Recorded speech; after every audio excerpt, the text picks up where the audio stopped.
If you're a part of a worship ministry, you've probably heard this before. This is not a performance, this is worship. But I would actually argue that worship leaders and worship musicians are in fact performing. Now, if that kind of feels like rubbing the fur on the cat the wrong way, let me explain.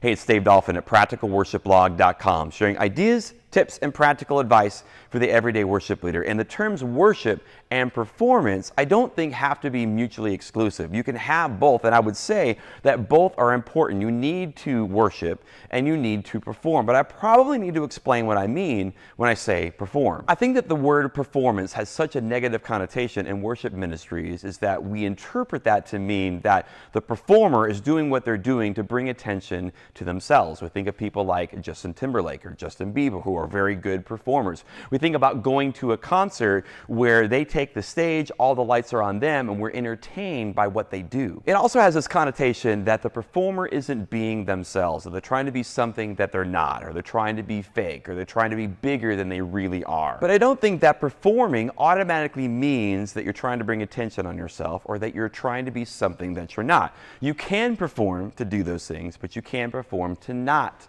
do those things. When I say I'm performing, I'm saying that I'm being intentional. I'm intentional about the chords that I play or the words that I sing. I'm intentional about the things that I do or the things that I say. I'm intentional about how I carry myself, because how I carry myself communicates a message. And you can unintentionally communicate the wrong message. My body language, my stage presence, my demeanor is all going to communicate something to the congregation. So I just want to make sure that what I'm communicating, that message, is intentional. Think about the supporting actor in a television show, or better yet, the extra in the background whose sole job in the scene is to pretend like he's eating lunch while the stars of the show deliver their lines.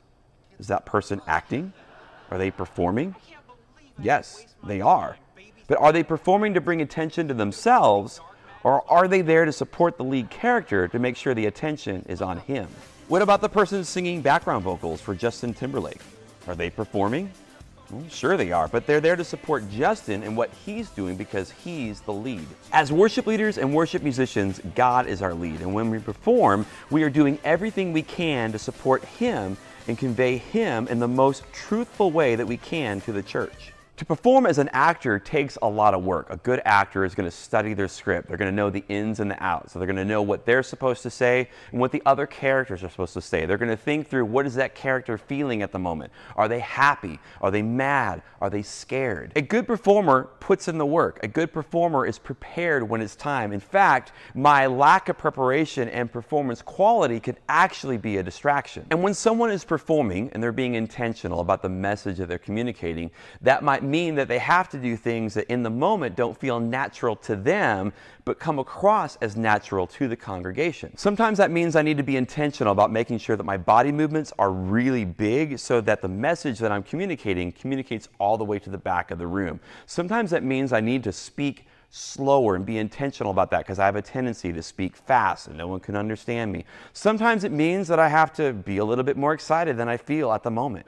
There's this great scene in the movie Walk the Line. Johnny Cash is playing a gospel song for Sam Phillips, the owner of Sun Records, and he's hoping to get a record contract. And he's singing about his relationship with God, about how God has taken away his heavy burden, that this peace within, this peace that surpasses all understanding is real, and he's going to shout it for everyone around him to hear. So here's a song about freedom and celebration, but his body language is communicating a completely different thing. And finally, Sam Phillips stops him and says, I don't believe you. You saying I don't believe in God? JR, come on, let's go.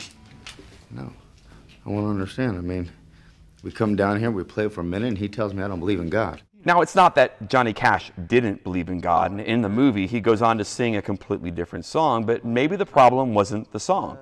Maybe the problem was how he performed it and the fact that he was communicating conflicting messages. The words he was singing and everything else wasn't lining up. As a worship leader, you gotta sell it. And here's what I mean by that. Because we're not selling a lie, we're selling the truth. And we pray that God takes our worship leading and our worship playing and breathes life into it, because that's where the real life change happens. But are you doing everything that you can to be convincing? What can you do to help people believe it? And all the while, you've got this click track that's banging in your ears, and you're trying to make sure that your drummer is staying with the click track, and you're worried about that high note that you have to hit in the bridge, and all the while you've got sweat pouring off your forehead because of the lights, and it's mixing in with your hairspray, and it's burning your eyes a little bit. And you have to push through all of that and still articulate the message so that the words coming out of your mouth and your body language are all saying the same thing. And that may not come natural at the moment. You might actually have to dig a little bit deeper to find your motivation, but that's not being fake.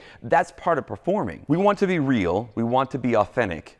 But we can be real and authentic and still be intentional about how we perform. Well, if this is your first time on the channel, welcome. We're glad that you're here. We love sharing ideas and tips and practical advice for the everyday worship leader with videos just like this one. So if you haven't already, consider subscribing to the channel. That way you know when new videos are uploaded every single Tuesday here at YouTube. And if you know someone that might benefit from this video, consider sharing the link on Facebook or Twitter, or maybe send somebody an email. And for great practical advice, check out practicalworshipblog.com.